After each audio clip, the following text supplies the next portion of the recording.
પોરબંદર જિલ્લાના ઐતિહાસિક તીર્થસ્થાન માધવપુર ઘેડ ખાતે આયોજિત રાષ્ટ્રીય કક્ષાના મેળાના દ્વિતીય દિવસે રાજ્ય સરકાર દ્વારા ભવ્ય સાંસ્કૃતિક કાર્યક્રમનું આયોજન કરવામાં આવ્યું હતું. શ્રમ અને રોજગાર મંત્રી તેમજ જિલ્લાના પ્રભારી મંત્રી કુંવરજીભાઈ બાવળિયાએ આ સમારોહમાં ઉપસ્થિત રહીને ઉત્તર પૂર્વ અને ગુજરાતના કલાકારોનો ઉત્સાહ વધાર્યો હતો. આ પ્રસંગે તેમણે માધવપુરને ભારતની અમૂલ્ય સાંસ્કૃતિક વિરાસત ગણાવીને પૌરાણિક કાળથી ચાલી આવતી ભગવાન શ્રી કૃષ્ણ અને માતા રૂક્મિણીના વિવાહની ધાર્મિક પરંપરાને બિરદાવી હતી.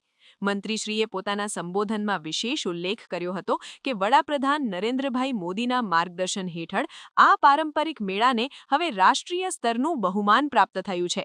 આ મહોત્સવ માત્ર એક ધાર્મિક આયોજન નથી, પરંતુ તે ભારતના ઉત્તર પૂર્વ અને પશ્ચિમ વિસ્તારની સંસ્કૃતિના અદ્ભુત સમન્વય થકી એક ભારત શ્રેષ્ઠ ભારતની ભાવનાને સાચા અર્થમાં ચરિતાર્થ કરે છે.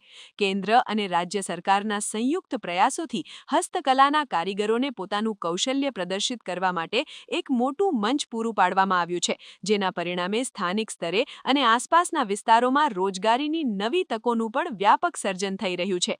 આ ઉપરાંત રાજ્યના મુખ્યમંત્રી ભૂપેન્દ્રભાઈ પટેલના નેતૃત્વમાં માધવપુર ખાતે આવેલા પ્રાચીન મંદિરોના જીર્ણોદ્ધાર અને જાળવણીના કાર્યો પણ વેગવંતા બનાવવામાં આવ્યા હોવાની માહિતી મંત્રીશ્રીએ આપી હતી.